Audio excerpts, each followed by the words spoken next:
Halo Sobat Podcast, gimana nih kabarnya Sobat Podcast? Semoga Sobat Podcast di rumah dalam keadaan sehat supaya lancar terus nih dalam menjalani ke aktivitas sehari-hari.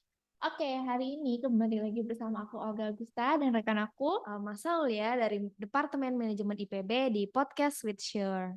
Oke, di podcast kali ini kita bakal bahas salah satu isu komitmen yang bisa dibilang marak di dunia kerja nih. Kira-kira Almas tahu nggak sih apa yang bakal kita bahas ini? Isu komitmen yang marak di dunia kerja ya. Akhir-akhir ini sih aku sering dengar tentang karyawan yang nggak mau melakukan pekerjaan di luar job description-nya. Nah, betul banget. Kita bakal membahas tentang topik quiet quitting, defining a new commitment issue at workplace.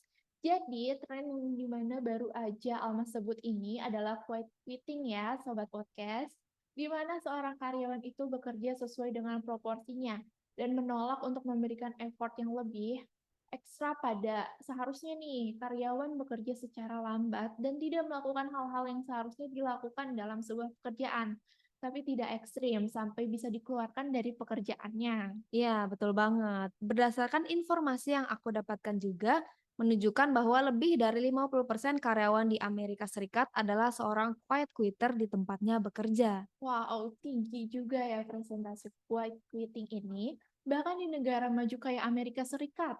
Tapi aku penasaran banget, kira-kira kenapa ya seorang karyawan memutuskan untuk menjadi seorang quiet quitter? Oke, jadi gini Olga. Quiet quitting ini bisa jadi merupakan pertanda bahwa karyawan tersebut mengalami burnout atau kelelahan dalam bekerja. Studi menyebutkan bahwa burnout dapat terjadi karena terlalu banyaknya beban pekerjaan yang dimiliki seorang karyawan tanpa adanya kontrol terhadap mood karyawan itu sendiri. Nah, quiet quitting ini bisa menjadi alasan bagi karyawan untuk menciptakan work-life balance dengan membuat batasan yang sehat dalam pekerjaannya. Penyebab lainnya juga bisa jadi karena kurangnya fleksibilitas dalam dunia kerja. Dan ternyata fleksibilitas kerja itu merupakan hal yang penting banget loh untuk generasi Z dan juga generasi milenial. Berdasarkan survei bahwa 75% karyawan Gen Z dan 76% karyawan milenial memilih untuk bekerja secara hybrid. Bahkan berdasarkan survei yang dilakukan oleh James Tech Community, sebanyak 28% mengaku akan resign dari pekerjaannya jika mereka diharuskan untuk melakukan work from office lebih sering dibandingkan work from home. Selain itu, karyawan bisa jadi nggak memiliki value atau tujuan yang sama dengan perusahaan tempat mereka bekerja, sehingga mereka mengalami demotivasi. Dan yang terakhir, bisa jadi kurangnya dukungan terhadap kesehatan mental dan kondisi finansial karyawan yang diberikan oleh perusahaan. Karena ternyata beban kerja yang tidak teratur ini memberikan dampak yang signifikan loh terhadap kesehatan mental karyawan. Berdasarkan survei Deloitte mengatakan kalau 4 dari 10 karyawan pernah mengalami gangguan kecemasan dan depresi karena intensitas dan tuntutan kerja yang mereka dapatkan. Oh, oke, aku mulai paham nih. Tapi ya, bukannya dengan membatasi pekerjaan yang kita punya, itu quiet quitting ini, justru akan memberikan dampak yang baik terhadap work-life balance karyawan ya. Kenapa quiet quitting ini menjadi permasalahan di dunia kerja? Ya, karena kalau untuk sementara waktu, quiet quitting ini kemungkinan akan menguntungkan karyawan karena mereka bisa menjaga efisiensi dalam jam kerja mereka atau mengurangi burnout dengan mencari kebiasaan baru.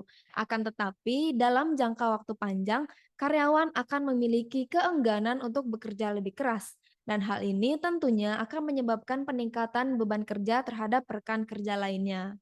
Karena rekan kerja lainnya ini otomatis akan mendapatkan pekerjaan ekstra dari para quiet quitters ini. Selain itu, quiet quitting dikatakan dapat menimbulkan kurangnya motivasi keterbelakangan keterampilan, kurangnya fleksibilitas karyawan, dan ketidakmampuan untuk bekerja dalam pengaturan tim. Oke, cukup masuk akal juga ya. Mengingat nih berdasarkan survei SHRM, 83% HR profesional menyebutkan bahwa mereka khawatir quiet quitting ini akan berdampak negatif terhadap moral karyawan di tempat kerja.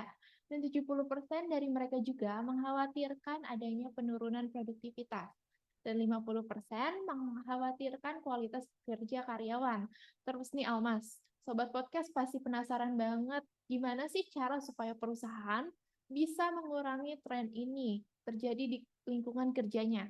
Oke, untuk cara yang pertama yang bisa dilakukan oleh perusahaan adalah mengenali bagaimana cara karyawan bekerja. Karena seperti yang kita tahu, para pekerja saat ini dan tentunya para pekerja di masa depan akan lebih senang bekerja di perusahaan yang mengizinkan mereka bekerja secara fleksibel. Nah, perusahaan bisa nih mempertimbangkan untuk memberikan kebebasan tersebut kepada karyawan baik dari segi fleksibilitas tempat maupun fleksibilitas waktu bekerja. Selain itu, perusahaan juga bisa mendefinisikan tujuan atau target yang realistis dari pekerjaan yang dibebankan terhadap seorang karyawan. Kenapa sih hal tersebut penting? Karena ternyata studi menunjukkan bahwa generasi Z merasa kewalahan terhadap penilaian atau kritik negatif yang mereka terima di tempat kerja. Dan hal ini ternyata bisa meningkatkan kecenderungan karyawan untuk menjadi seorang perfeksionis dan yang dimana hal ini justru akan mendorong karyawan untuk memberikan effort yang lebih sedikit karena kesadaran mereka bahwa pekerjaan yang mereka lakukan tidak pernah memuaskan. Nah, setelah mendefinisikan target yang realistis, perusahaan juga diharapkan tidak lupa untuk mengapresiasi pekerjaan karyawan setelah karyawan tersebut berhasil mencapai target yang ditentukan. Karena kurangnya apresiasi dari atasan dapat menyebabkan kekhawatiran karyawan dan perasaan tidak puas terhadap hasil pekerjaannya. Oke, jadi pada hakikatnya ternyata cara mencegah quiet quitting ini berkaitan dengan merekonstruksi budaya kerja dalam perusahaan ya, di mana perusahaan membangun budaya kerja yang mencegah karyawan untuk merasa disengaged dengan pekerjaannya.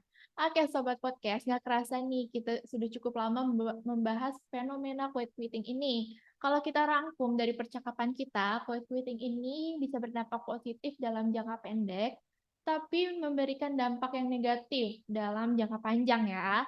Oleh karena itu penting banget buat kita dan perusahaan menyadari kapan ketidakterlibatan terhadap pekerjaan ini mulai terjadi supaya di kemudian hari perusahaan atau karyawan itu sendiri dapat mengurangi kecenderungan untuk melakukan quiet quitting ini ya. Bener banget tuh Olga. Oke, sebelum kita pamit, aku mau mengucapin terima kasih banyak untuk Sobat Podcast yang sudah menemani kita berbincang-bincang dengan topik quiet quitting, defining a new commitment issue at workplace. Aku Olga Agusta dan rekan aku, Alma Saulia dari Manajemen IPB, kami pamit undur diri and see see you. you! Hai Sobat Podcast, jadi dari tadi kita seru banget nih membahas topik quiet quitting karena kita pakai mic dan headphone yang nyaman banget nih, yaitu microphone Shure MV7 dan headphone Shure SRH440.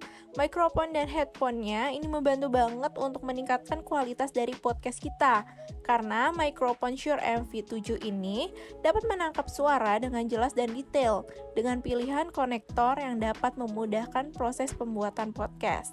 Dan kita juga memakai headphone Shure SRH440, sangat nyaman dipakai digunakan dengan AirPad yang empuk dan dapat membantu mengisolasi suara-suara bising dari luar.